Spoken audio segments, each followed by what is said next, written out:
ഇവിടെ ഒരു സെക്ഷൻ ടാഗിൻ്റെ അകത്തേക്ക് 3 ഹെഡിങ് എലമെൻറ്റുകൾ ഞാൻ കൊടുത്തു വെച്ചിട്ടുണ്ട്. ഇനി നമ്മൾ ഈസ് ഉപയോഗിക്കാതെ ആദ്യം ഇതിനെ ഒന്ന് സ്റ്റൈൽ ചെയ്യുകയാണ്. മനസ്സിലാക്കാനായിട്ട് ഞാൻ റെഡ് കളർ കൊടുക്കുകയാണ്. ഇനി ഈസ് ഉപയോഗിച്ച് എങ്ങനെയാണെന്ന് നോക്കാം.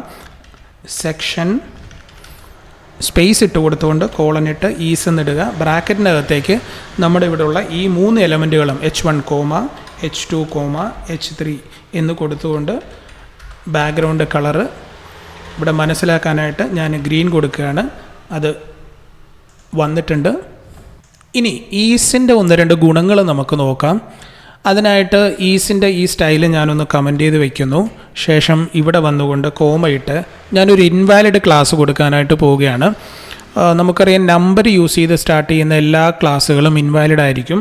ഇവിടെ ഞാൻ ഡോട്ട് സ്റ്റാർട്ട് ചെയ്ത് 5 ഡിജിറ്റ് നമ്പറിൽ ഒരു ക്ലാസ് സ്റ്റാർട്ട് ചെയ്തു. ജസ്റ്റ് ഒരു പേര് കൊടുത്തിരിക്കുകയാണ്.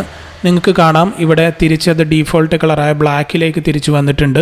അതിനർത്ഥം ഈ ലിസ്റ്റിൻ്റെ കൂടെ ഒരു ഇൻവാലിഡ് ക്ലാസ് കൊടുത്തു കഴിഞ്ഞാൽ അത് ആ എൻറ്റയർ ലിസ്റ്റിലുള്ള മറ്റ് ക്ലാസ്സുകളെയും ബാധിക്കുന്നതായിരിക്കും.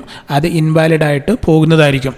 പക്ഷേ ഇതേ ഇൻവാലിഡ് ക്ലാസ് തന്നെ നമ്മുടെ ഈസിൻ്റെ ഉള്ളിലേക്ക് ആ ലിസ്റ്റിൻ്റെ കൂട്ടത്തിൽ കൊടുത്തു കഴിഞ്ഞാൽ നിങ്ങൾക്ക് കാണാം സ്റ്റിൽ അതിപ്പോഴും ഗ്രീനായിട്ട് തന്നെ വർക്ക് ചെയ്യുന്നതായിരിക്കും.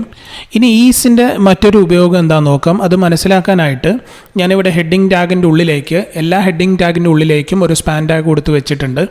അപ്പോൾ ഇവിടെ ഈ സ്പാൻ ടാഗിനുള്ളിലുള്ള ഈ ടെക്സ്റ്റുകൾക്കെല്ലാം ഒന്ന് കളർ ചേഞ്ച് ചെയ്ത് നമുക്ക് നോക്കാനായിട്ട് പോവുകയാണ്.